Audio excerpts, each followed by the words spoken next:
All right guys welcome back to my channel. अनि आज चाहिँ हामी टक्क अहिले राति कता जान लाग्यो भनेर सोच्दै हुनुहुन्छ होला हजुरहरू।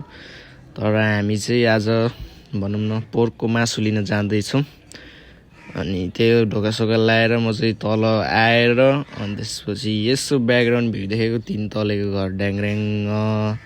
त्यत्रो घर त बनाउने त अब सबैको ड्रिम होला होइन, तर सबैको त के भने मेरो पनि एउटा ड्रिम नै छ त्यत्रो घर बनाउने। तर त्यो घर चाहिँ हाम्रो घरबेटी अङ्कलको हो। अनि यहाँनिर चाहिँ कस्तो साइन दिइरहेछ है त, हामी पोर्कको मासु भनेर साइन दिइरहेछ है, डेन्जर साइन दिइरहेछ। अनि हाँसी पनि रहेछ। अनि हामी 3 जना जान्छौँ अब मासु लिनलाई। अनि त्यसपछि हामी निस्क्यौँ रुमबाट। उसको फेरि खुट्टा भुइँमै छैन, फेरि पोर्कको मासु भनेपछि त त्यही हो, मलाई नि लास्टै हाँस उठ्यो। अनि त्यसपछि हामी फेरि जाँदैछौँ होइन, जाँदैछौँ। अनि हामी चाहिँ हाँसी होइन खेली जाँदैछौँ। अनि त्यही हो, हामीले चाहिँ अब भनौँ न कन्टेन्ट पनि त्यस्तो केही हुँदैन। अनि त्यही भएर हामी अब यताउति हिँडेको भ्लगहरू बनाइरहेको हुन्छु। उसको हातमा पैसा आउने बित्तिकै फेरि उ त त्यही हो, अब हामी दिदी पनि आउनुभयो हाम्रो। अनि त्यसपछि हामी जान्छौँ अब चाटी खानुपर्छ भनिसक्यो त्यहाँनिर। त्यही हो, हामी चाहिँ अनि रोडमा पुग्यौँ। अनि त्यसपछि रोडबाट हामी फेरि सिधै तलतिर जानुपर्ने हुन्छ।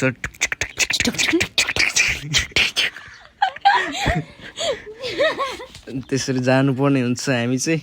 त्यही हो। अनि आजभोलि चाहिँ मतलब जहाँ पनि के जताततै अब घन्टीको त्यो मात्रै देखिरहेछ होइन। यसपालि के घन्टीले नै के गर्छ जस्तो लाग्छ मलाई चाहिँ होइन। त्यही हो। अनि यहाँनिर नि हेर्न सक्नुहुन्छ घन्टीको छाप।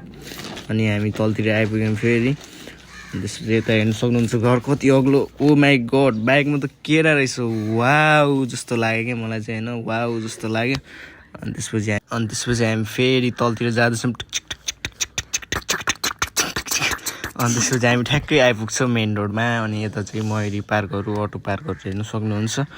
अनि हामी चाहिँ अब हजुरहरूलाई थाहा नै होला, लालबन्दी बजार अब पोर्कको मासु पाउने ठाउँ कतिलाई त थाहा नै होला, तर मलाई चाहिँ थाहा छैन, म फर्स्ट टाइम जाँदैछु। त्यही हो। अनि यसरी रोड क्रस गर्ने बेलामा ध्यानपूर्वक क्रस गरिदिनु होला। अनि त्यही हो, हामी चाहिँ अब लाग्छौँ अब हामी फेरि तलतिर। हामी चाहिँ सिधै तलतिर जानुपर्ने हुन्छ। फेरि हामी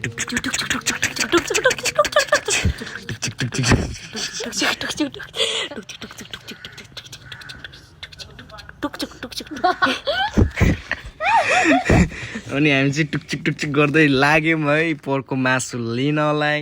अनि त्यसपछि हाम्रो यता दिदीहरू हुनुहुन्छ। अनि यहाँनिर अब ठ्याक्कै हाम्रो गोले कम्प्लेक्स आइपुग्छ है। गोले कम्प्लेक्स भने चाहिँ अब म नि गोले हो नि त, मेरो अङ्कल जस अब ठुलो त्यस्तै कसैको होला। अनि यहाँनिर चाहिँ जो फ्यामिली क्याफे। त्यही हो, हामी फेरि तलतिर लाग्छौँ है, हामी फेरि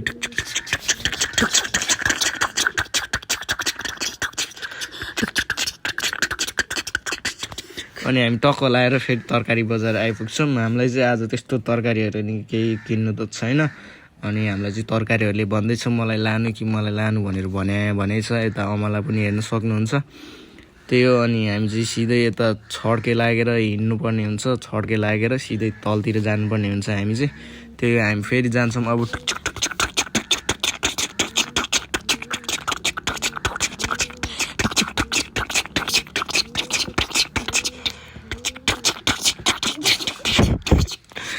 अलराइट गाइज, अनि हामी त्यसपछि ठ्याक्क लाएर आइपुग्छौँ हाम्रो यहाँनिर पोर्कको मासु पाउने पसलमा आइपुग्छौँ, नमुना फ्रेस हाउसमा।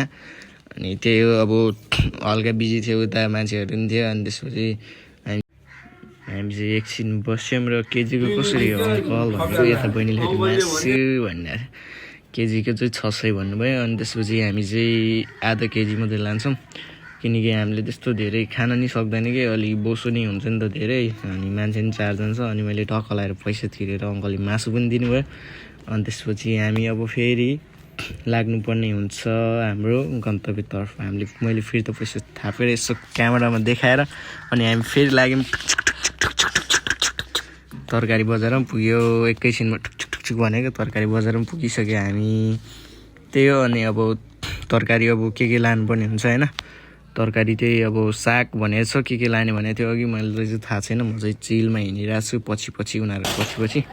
अनि टक्क लगाएर हामी टमाटर किन्न लाग्यौँ टमाटर किन्यौँ अनि त्यसपछि खुर्सानीपछि काँक्रो पनि लाने अरे सलाद खानुहुन्छ मासुसँग अरे अनि त्यसपछि त्यही हो अनि सबै किनिसकेर म चाहिँ यता छेउमा बसिरहेको छु अनि धनियाँ पनि फ्रीमा दिनुभयो होइन एकदमै धेरै धन्यवाद हजुरलाई अनि त्यसपछि हामी फेरि आउँछौँ साग छान्नलाई अनि हाम्रो नानी चाहिँ यहाँनिर साग छान्दैछ अनि त्यही हो साग लाने चाइनिज साग यो चाहिँ मैले चाहिँ फर्स्ट टाइम सुनेकै चाइनिज साग पनि आउँछ अरे तर मलाई थाहा छैन अनि कति लाने के लाने भनिरहेको थियो अनि त्यसपछि दुई मुठा बोक्यौँ हामीले अनि त्यसपछि हामी 2 मुठा बोकेर अनि पैसा दिएर अनि हामी एकछिन त्यहीँनिर बस्यौँ अनि त्यसपछि पैसा फिर्ता आयो अनि त्यसपछि नानीलाई चाहिँ फेरि काँक्रो खान मन लागेर घर पुगेर खाने भनेको मानेन मलाई 10 रुपियाँ पैसा थापेर गएर काँक्रो लिनलाई गयो अनि हाम्रो यता दिदीहरू हुनुहुन्छ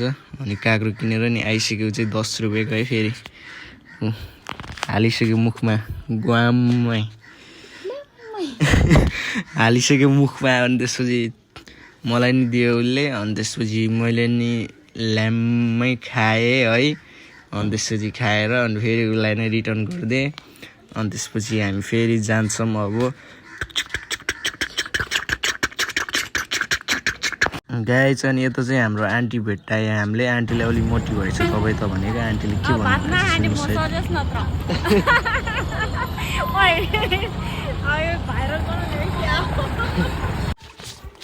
त्यही हो गाइस अनि हामी अब यहाँनिर टक्क लाएर अब रोड क्रस गर्नुपर्ने हुन्छ गाडीहरू चाहिँ धमाधम आइरहेछ अनि त्यसपछि अब हामी चाहिँ लाग्नुपर्ने हुन्छ किनकि हामीलाई अलि लेट पनि भइसक्यौँ लगभग 6:30-7 त बज्न खोजिसक्यो अनि त्यसपछि हामी चाहिँ लाग्यौँ फेरि टक्क रोड क्रस गरिसकेपछि हामी फेरि अब हाम्रो गन्तव्यतिर जानुपर्ने हुन्छ हाम्रो रुमतिर होइन त्यही त अनि अब जानै पर्यो खानै पर्यो अनि त्यसपछि हामी फेरि लाग्छौँ हामी चाहिँ यता माथि आइपुगेका थियौँ र अनि यता चाहिँ हाम्रो कुलमान घिसिङको पार्टीको गीत बजिरहेको थियो है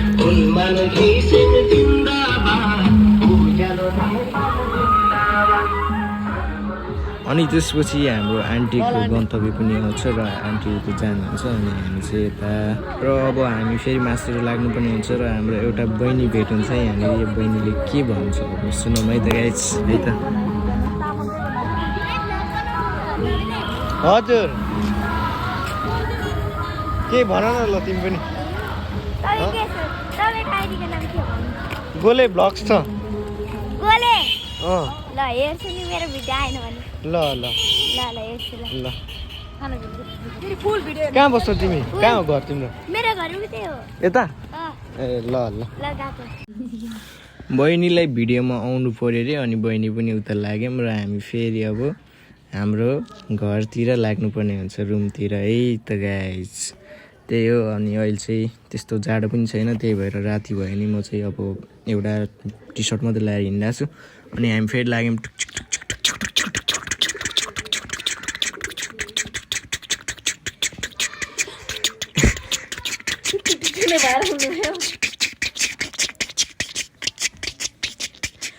ल अलराइट गाइस हामी चाहिँ अनि यहाँ टक्क लगाएर आइपुग्नु लागिसक्यो हाम्रो रुम छेउमा अनि यो टक्क हामी बस्ने र यतापट्टि अब यतापट्टि घर पनि सेम छ कि दुइटै घर सेम टु सेम छ कलर पनि सेम छ अनि हामी बस्दै चाहिँ यही घर हो अनि हामी आइपुग्यौँ फेरि 3 तले बिल्डिङ भएको ठाउँमा हामी भित्र प्रवेश हानिसक्यौँ गाइस अनि त्यसपछि टक्क लकसक लाएर अनि त्यसपछि उनीहरू माथि चढिसक्यौँ र अनि यहाँनिर हाम्रो बहिनी चाहिँ भाडा मल्दैछिन् बिचरा अब सबैजना अनि त्यसपछि हामीले ढेडोको लागि पानी ततायौँ र अनि त्यसपछि मासु बनाउनको लागि कराई बसाल्यौँ अनि त्यही हो अब पकाएर खानै पर्यो किनकि आज त अब एकदम धेरै लेट पनि भइसक्यो अनि यता बहिनी साग केलाउँदै छैन अनि त्यही हो अब पानी ताते छैन अनि मेरो नि यो कराई ताते छैन राम्रोसँग अनि यहाँनिर हेर्न सक्नुहुन्छ मैले चाहिँ प्याज अनि लसुनको पेस्टहरू सब रेडी पारिसकेँ अब यहाँनिर मैले कुन ऱ्याप हाने होला त हजुरहरूले गेस गर्नुभयो भने हजुरहरूलाई म 100 रुपियाँ दिनेछु है त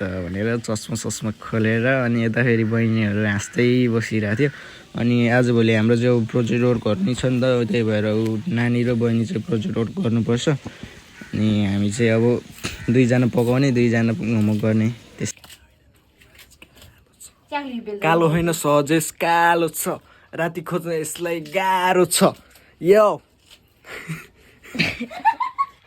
ल गाइज हाम्रो चाहिँ यहाँनिर अब कुर्गा कि चाख्ला के भन्छ त्यो हाल्नुपर्ने हुन्छ अगाडि ढेँडो बनाउनुभन्दा अगाडि अनि त्यसपछि यहाँ बहिनीले सरर हाल्छन् अनि त्यसपछि त्यही हो अब ढेँडो बनाउनुलाई चाहिँ ग्यासमा चाहिँ अलिक गाह्रै हुन्छ अनि अलि त्यो के अरे आगोको चुलोमा जस्तो हुँदैन नि त अब त्यही भएर अब त्यो बनाउँदैछ अनि हाँसिरहेछ पनि त्यही हो अनि बनाएर खानै पर्यो भोक पनि लागिरहेछ तर आज त त्यस्तो धेरै भोक पनि लागेको छैन किनभने हामीले दिउँसै खाजाहरू खाएको थिएँ मैले चाहिँ बासी भात खाएको थिएँ है अनि त्यसपछि त्यही हो अब यहाँनिर मैले चाहिँ अब यहाँ कराही तातिसक्यो अनि त्यसपछि मेथी जुवानो प्लस अनि जिरा हाल्यो है मेथी जुवानो प्लस जिरा हाल्यौँ अनि तेल चाहिँ हामीले यति 1 चम्चा पनि हालेको छैन है साथीहरू 1 चम्चा पनि हालेको छैन तेल अनि त्यसपछि हामी अब टक्क म चाहिँ गानाको तालमा छु होइन तर खोइ गानै बजिरहेको छैन फेरि अनि यहाँनिर टक्क मासु देखाएँ मैले मासु हो कि बोसो हो guys oh my god wow हो कि क्या हो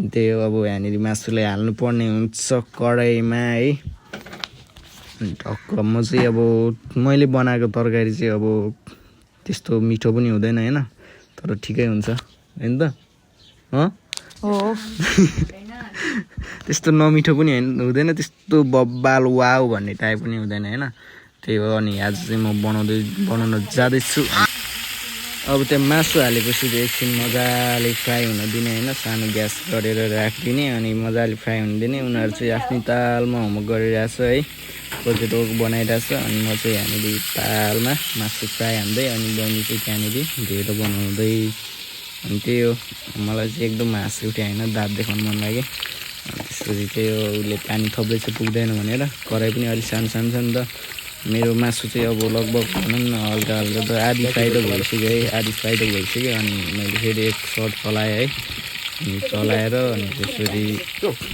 अब एकछिनमा अब यहाँनिर प्याज हाल्नुपर्ने हुन्छ प्याज हाल्दै फेरि प्याज हालेर अनि फेरि मजाले चलाउनु पर्ने हुन्छ एकछिन होइन अनि त्यही हो प्याज हालिदिएँ मैले अनि मजाले चलायो एकछिन त्यही होला अब हजुरहरूले चाहिँ कसरी बनाउनुहुन्छ त्यो मलाई चाहिँ थाहा भएन होइन मेरो बनाउने तरिका चाहिँ यस्तै होइन किनकि अब तरिका भनेको सबैको छुट्टै हुन्छ नि त अनि त्यही भएर अनि अब यहाँनिर हामीले खुर्सानी हाल्नुपर्ने हुन्छ खुर्सानी पनि हाल्दै खुर्सानी चाहिँ मतलब यो हजुरहरूले नकाटिकन हालेको सोच्नु भयो होला होइन तर मैले बिचमा काटेर हालेको छु है त्यही हो अनि यता चाहिँ फेरि हाम्रो ढेँडो पनि उम्लिन लागिसक्यो अनि त्यसपछि हामीले अब यहाँनिर फेरि टमाटर एड गर्नुपर्ने हुन्छ है यहाँनिर अनि टमाटर एड गरेर फेरि एकछिन मजाले चलाउनु पर्ने हुन्छ है मजाले चलायो अनि त्यसपछि फेरि एकछिन राख्नुपर्ने हुन्छ त्यही हो अनि हाम्रो यता ढेँडो पनि अब भनौँ न ओडार्ने बेला हुन लागिसक्यो अनि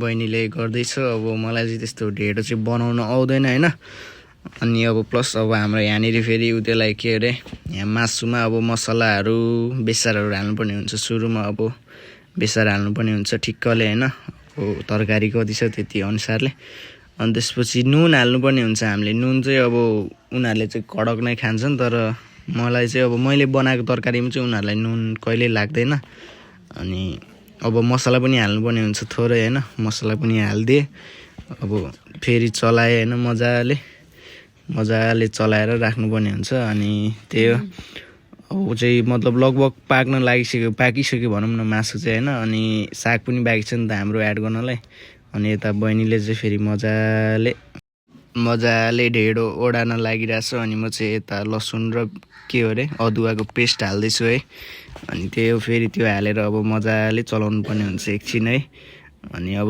लगभग पाकिसक्यो अब हाम्रो यहाँनिर साग एड गर्नुपर्ने हुन्छ साग चाहिँ अब त्यही एकछिनमा एड गर्नुपर्छ है त्यही हो मासु चाहिँ अब हेर्दाखेरि चाहिँ अब होइन एकदम बबाल वाउ जस्तो देखिरहेछ होइन हेर्दै थुक आउने खालको देखिरहेछ अनि यता बहिनीले नि ढेँडो मजाले ओडारिरहेछ है अनि त्यही हो अब यसलाई चाहिँ अब हामीले होइन टक्क एकचोटि अब फेरि मसला हालिदिनुपर्ने हुन्छ मिट मसला हालिदिएँ मैले अनि मिट मसला हालिसकेपछि फेरि मजाले चलाएर है अनि त्यसपछि साग एड गरिदिनुपर्ने हुन्छ साग मैले एड गरिसकेँ साग एड गरेको साग अब यहाँ कराई सानो भएर चलाउनै पो गाह्रो भइदिएर अनि एकछिन राखेर अनि यस्तो भयो है अनि त्यही हो अब यता ढेँडो मजाले ओडारिरहेछ बहिनीले नि अब के गर्नु अब खानै पर्यो होइन ढेँडो त फेरि मलाई चाहिँ मतलब ढेँडो इज लभ हो कि फेरि ढेडो चाहिँ डेन्जर लाग्छ मलाई चाहिँ। अनि यता उनीहरू चाहिँ आफ्नै तालमा होमवर्क गर्ने, यता हामी दुईजना हाम्रै तालमा भात तरकारी बनाउने। त्यही हो, अब ढेडो चाहिँ लगभग पाकिसक्यो अनि छोपेर राखेँ। अनि मेरो मासु पनि पाकिसक्यो अब लगभग है। यो चाहिँ हाम्रो तरकारी चाहिँ मजाले उम्लिसक्यो है, लगभग पाकि पनि सक्यो। अब हामी हेर्नु सक्नुहुन्छ यहाँनिर यस्तो बवाल भइसक्यो है त गाइज। देखो न गाइज, सजेसले बनाएको तरकारी देखो न, थुक्निल्दै नबस्नु है त, त्यति भन्न चाहन्छु है म चाहिँ। अब टक्क लगाएर ग्यास बन्द गरिदिएँ मैले, किनकि हाम्रो तरकारी पाकिसक्यो। अनि त्यसपछि यता अब हाम्रो ढेडो पनि पाकिसक्यो। त्यो अब खाने बेलामा भेट्छु भनेर अनि त्यहाँनिर बहिनी चाहिँ सलाद काट्दैछ। अब सलाद प्लस अनि मलाई चाहिँ अब त्यो अमिलोहरू चाहिँ चाहिन्छ है, त्यो अब मासुहरूसँग चाहिँ अब कागतीहरू चाहिँ अब चाहिन्छ। अनि उनीहरूलाई नि उठ नानी उठ अब खाना खानालाई भन्यो। अनि त्यसपछि टक्क लगाएर खाना पनि आफ्नो भागमा आइपुगिसक्यो है त। अनि आज चाहिँ ढेडो थोरै छ, किनकि मतलब दिउँसो नि अब बासी भातहरू खाएको थिएँ क्या मैले, अनि त्यति खान नि मन लागेको छैन। अनि त्यही हो, नानीले चाहिँ सलाद हाल्यो है। अनि त्यही हो, अब खानुपर्ने हुन्छ। यहाँनिर छ हाम्रो अमिलो, यो चाहिँ कागती होइन है गाइस, यो चाहिँ निपुवा हो। अनि त्यही हो, अब हजुरहरूलाई चाहिँ कस्तो लाग्छ थाहा भएन, तर मलाई चाहिँ मासु भएपछि चाहिँ होइन अमिलो चाहिँ चाहिन्छ है। त्यही हो, अब टेस्ट हान्नुपर्ने हुन्छ है कस्तो भएछ। अनि बोसो चाहिँ मलाई मन पर्दैन, अनि बोसोहरू चाहिँ मैले नानीलाई हालिदिएँ है। त्यही हो, अब बोसो मलाई धेरै मन पर्दैन कि, किनकि अब अलिकति बोसो खाने बित्तिकै ग्यासले बर हान्छ क्या होइन। अनि त्यही हो, अब उसले फेरि कागतीहरू थप्दैछ अरे, कागती रे त्यो। अनि त्यसपछि उसको रियाक्सन हेर अब। ओ माई गड, वाउ रे, दामी भएछ रे। अनि त्यही हो, अब यता हाम्रो बहिनीलाई चाहिँ खाना बढी भएर डल्लो पारेर उता हालिरहेछ है कराईमा। अनि अब त्यसपछि म पनि सुरु गर्नुपर्ने हुन्छ गाइज है। अनि म चाहिँ आज त्यस्तो भोक लागेको पनि छैन, त्यही भएर अब खाना पनि अलि थोरै छ है गाइज। अनि त्यही भएर अब सागसँग हान्नु पऱ्यो फर्स्ट बाइट चाहिँ। अनि कस्तो हुँदो रहेछ हेरौँ है त गाइज। ओ माई गड, दामी लाग्यो है गाइज, दामी। अब आफैले बनाएको तरकारी भएर तारिफ गरेको भन्छन् होला, तर त्यस्तो छैन है, राम्रै छ तरकारी, एकदम मिठै छ है। अब त्यस्तो नट ब्याड होइन, अब त्यस्तो चाटी खाने खालको पनि भएको छैन, तर नट ब्याड के, एभरेज भन्छ नि त, त्यही हो क्या, मिडियम। त्यही हो, सबैजनालाई एकदम राम्रो लागिरहेछ अरे है। अब यता हाम्रो बहिनीको पालो, बहिनीलाई पनि ठिकै लागिरहेछ अरे। अनि त्यसपछि मलाई त झन् अभियसली ठिकै लागिरहेछ होइन। अब यहाँनिर सलाद हानिदिनु पऱ्यो ग्ल्याम होइन। अनि त्यही हो, अब कराई पनि खाली भइसकेको छ, किनकि मासु पनि थोरै ल्याएको थियो र मासु पनि धेरै खाँदिनँ। अब एक पिस खाएर हेर्नु न छाला है। ओ माई गड, छाला खाँदा चाहिँ मतलब एकदम जुसी टाइपको फिल हुने क्या होइन, जुस खाएको जस्तै फिल हुने क्या, तर मासुको जुस रे क्या अझ। त्यही हो, अब हामी चाहिँ अब भ्लगलाई होइन धेरै लामो नबनाइकन होइन यतिकै इन्ड गर्न चाहन्छु है। अब हाम्रो चाहिँ सब्सक्राइबरहरू नि बढिरहेछ होइन, ठिकै बढिरहेछ। त्यही हो, हजुरहरू सबैजनाले सपोर्ट गरिदिनुहोस् है। अनि त्यसपछि त्यही हो, अब हामी चाहिँ भ्लग इन्ड गर्छु। बाई बाई भनिदेऊ त सबैजनाले भनेको। अनि बहिनीले बाई गर्यो, नानीले नि बाई गर्यो, अनि यता बहिनीले नि बाई गर्यो, र त्यसपछि मैले नि बाई गरेँ। Thanks for watching, bye bye guys.